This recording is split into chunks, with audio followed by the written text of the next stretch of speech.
नमस्ते दोस्तों, आज हम भारत और पाकिस्तान की नौसेना शक्ति की तुलना एक स्पष्ट दृश्य यात्रा के माध्यम से समझेंगे। सबसे पहले पनडुब्बियों की संख्या की नजर डालते हैं। भारत के पास पनडुब्बियों का बड़ा समूह है। शिशुमार क्लास डीजल इलेक्ट्रिक पनडुब्बियां इनमें प्रमुख हैं। सिंधु घोष क्लास पनडुब्बियां भी बड़ी संख्या में हैं और कुछ का आधुनिकीकरण चल रहा है। कलवरी क्लास पनडुब्बियां फ्रेंच स्कॉर्पियन डिजाइन पर आधारित हैं और भी कुछ पारंपरिक पनडुब्बियां का संकेत दृश्य में उभरता है। पाकिस्तान के पास लगभग 9-10 पनडुब्बियां बताई जाती हैं। अगोस्ता 90B क्लास डीजल इलेक्ट्रिक सबसे प्रमुख हैं, कुछ में AIP है।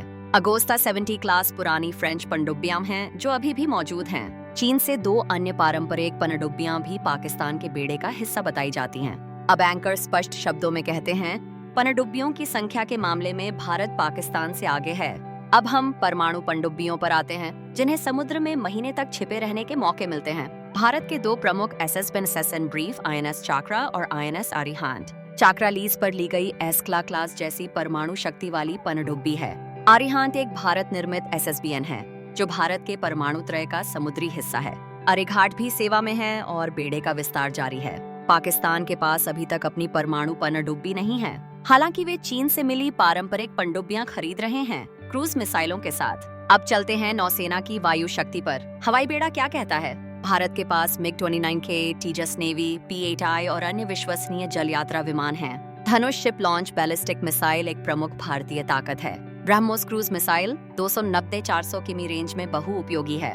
K-15 और K-4 मिसाइलें अरिहंत क्लास पनडुब्बियों से दागी जाती हैं। K-15 की रेंज लगभग 750 किमी है और K-4 की रेंज 300 किमी तक है। पाकिस्तान के पास हार्पून और एक्सोसेट जैसे अति क्रूज मिसाइल भी हैं, सीमित दूरी के साथ। बाबर क्रूज मिसाइल के बारे में देखें, जो जमीन और जहाज से लॉन्च हो सकता है।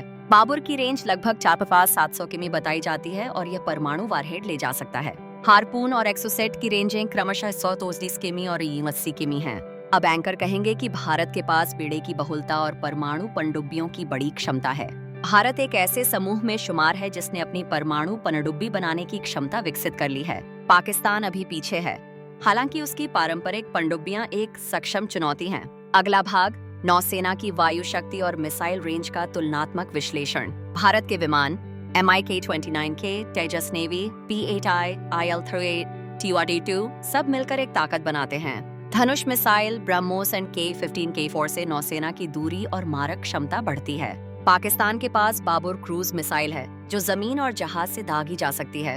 हार्पून और एक्सोसेट जैसी मिसाइलों की दूरी अधिक नहीं, पर वे क्षेत्रीय सुरक्षा में भूमिका निभाती हैं। अब एंकर समापन की ओर बढ़ते हैं और निष्कर्ष स्पष्ट करते हैं। यह थी भारत और पाकिस्तान की नौसेना शक्ति की एक संक्षिप्त लेकिन जामिया तुलना। पनडुब्बियों, परमाणु पनडुब्बों और मिसाइल रेंज का संयुक्त दृश्य यहाँ समाप्त होता है। यदि आप चाहें तो मैं इसे और विस्तार के साथ, अधिक संख्या में दृश्य बनाने के साथ संशोधित कर दूं। धन्यवाद कि आप हमारे साथ जुड़ें और इस विषय पर गहराई से विचार करें। नोट: यह प्रस्तुति एक विश्लेषणात्मक दृष्टिकोण रखती है और वास्तविक समय की गिनतियों में परिवर्तन हो सकता है।